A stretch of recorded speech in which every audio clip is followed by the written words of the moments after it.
Semana passada eu publiquei um vídeo aqui no Blabologia explicando por que o tratamento com ozônio não era cientificamente comprovado. Se você não viu esse vídeo, é só você clicar no card que está aqui em cima. O que foi muito interessante desse vídeo é que muita gente questionou outras coisas que, segundo elas, não eram cientificamente comprovadas ou não tinham base científica. Nos comentários apareceu gente falando que o isolamento social não era cientificamente embasado e que atitudes não farmacêuticas, como lavar as mãos frequentemente ou usar máscaras, também não tinha embasamento científico. O vídeo de hoje é para mostrar para vocês qual é o raciocínio científico por trás dessas duas medidas, do isolamento social e de se cuidar de maneiras não farmacêuticas para combater essa epidemia que a gente está vivendo agora e para combater epidemias no futuro. Eu sou Emílio Garcia e esse é o Notícias Científicas.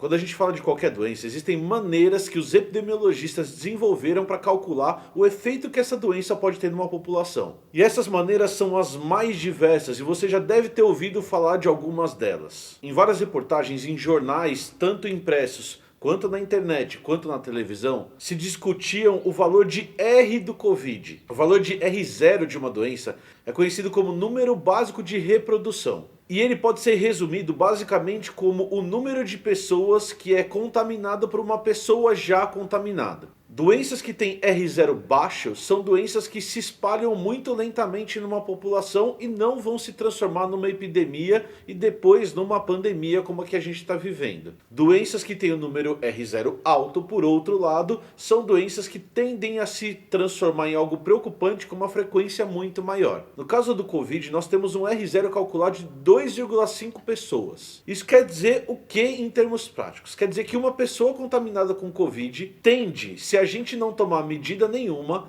a contaminar pelo menos outras duas pessoas. E essa característica de contaminar duas pessoas faz com que o Covid ou qualquer outra doença que tenha R0 maior do que 1 se comporte de maneira exponencial na população.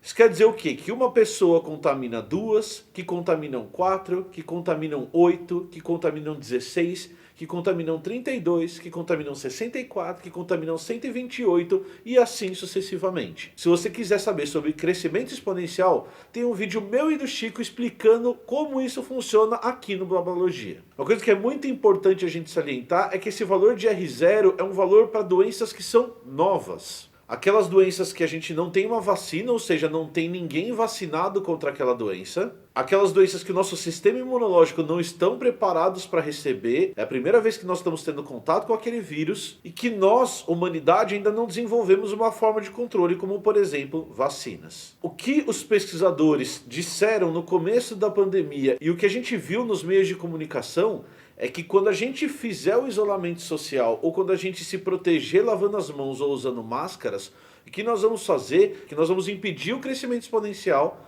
a doença vai se estabilizar e principalmente o nosso sistema de saúde vai conseguir absorver essas pessoas e salvar as pessoas que podem ser salvas. A grande questão é que esse achatamento da curva ele pode acontecer por um tempo, mas se a gente conseguir reduzir esse R0 de alguma maneira, nós podemos fazer essa doença desaparecer com o passar do tempo. E as pessoas que questionam isso estão esquecendo de olhar para o lado. Saiu um dado essa semana mostrando que a Nova Zelândia está sem nenhum caso de infecção há 100 dias. E isso foi conseguido a partir de estratégias de isolamento social muito severas. No começo da pandemia, na Nova Zelândia, foi estabelecido um processo de lockdown.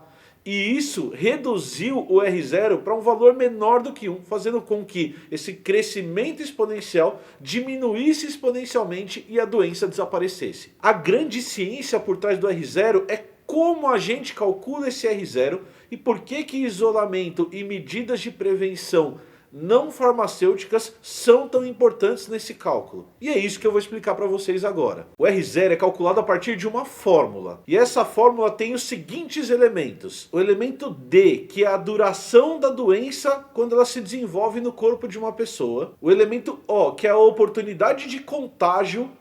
O elemento T, que é a probabilidade de transmissão depois que essa oportunidade de contágio foi gerada. E o elemento S, que é quão suscetível nós somos à doença. Dentro desse cálculo de R existem dois componentes que nós não temos controle. O primeiro elemento é o tempo que a pessoa fica doente e que ela carrega um determinado vírus ou patógeno depois que ele é contaminado, que seria o D. Isso envolve tanto as características biológicas daquela pessoa que está recebendo aquele vírus, quanto as características biológicas do vírus. E nós não vamos conseguir controlar isso. Então, nesse fator, nós não conseguimos mexer. O outro fator que nós não conseguimos mexer é o S, é quanto nós somos suscetíveis a uma determinada doença. Quanto o meu sistema imunológico demora para reagir, como as minhas mucosas interagem com esses micro-organismos, nada disso eu tenho controle. Então, se a gente pegar o D e o S da fórmula, eles são incontroláveis, pelo menos dentro do que a gente consegue fazer de maneira rápida e hoje em dia.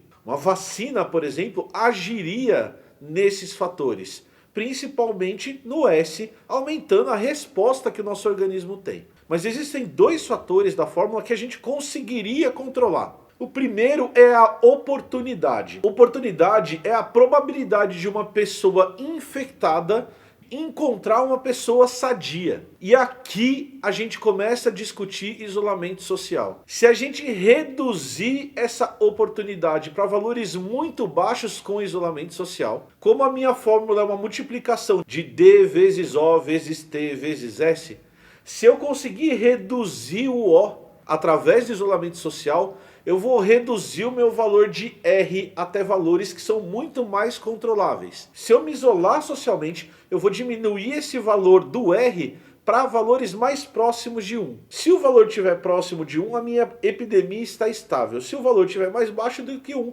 essa epidemia está diminuindo. O isolamento social, ele age diminuindo a oportunidade de contágio de uma pessoa pela outra. Se a gente fizer isso de maneira muito severa, se a gente reduzir esse contágio, se a gente diminuir essa oportunidade, essa doença ela vai entrar numa descendente e ela tende a desaparecer da população, como a gente está vendo em muitos casos, em muitos locais em que isso foi possível.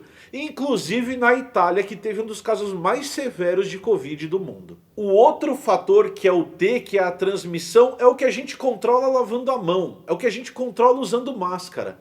Que é, mesmo que uma pessoa doente encontre uma pessoa saudável, como a gente diminui esse T? A gente diminui esse T gerando barreiras para que esse vírus não chegue a outra pessoa. A hora que você lava a mão, você está destruindo os vírus que estão na sua mão. A hora que você limpa as superfícies, você está destruindo aqueles vírus ali. E a hora que você usa a máscara, você está impedindo que os vírus que estão dentro de você saiam com as suas partículas de saliva e encontrem a pessoa que está do outro lado. Se a gente conseguir reduzir o O ficando em casa e a gente conseguir reduzir o T usando máscara, se protegendo e protegendo ao próximo, a gente vai conseguir controlar essa pandemia, que não está controlada no nosso país, que está extremamente descontrolada. O número de contágios só aumenta, e o número de mortes se mantém estável em 1.000 pessoas há muito tempo. Existe ciência por trás do isolamento, existe ciência por trás da máscara. Negar isso, não enxergar isso, é uma maneira assustadora de negar a ciência e de não proteger o nosso povo. Então o recado continua sendo o mesmo. A gente ainda está em pandemia, nós não somos a Nova Zelândia. Se você tem o privilégio de ficar em casa, fique em casa. Se você pode usar máscara, se você tem máscara, use máscara se você tiver que sair de casa. Só desse jeito, só usando a ciência, só usando o que a gente conhece, nós vamos conseguir sair desse buraco que nós nos metemos. Não adianta culpar governante se você está saindo de casa. Não adianta culpar governante se você não está fazendo a sua parte. O recado continua sendo o mesmo de 3 meses atrás. É isso. Se você gostou do conteúdo de hoje, pega o link que está aqui em cima e manda para todo mundo que você conhece. Além disso, se inscreve no canal e deixa o seu like. Até a próxima, tchau!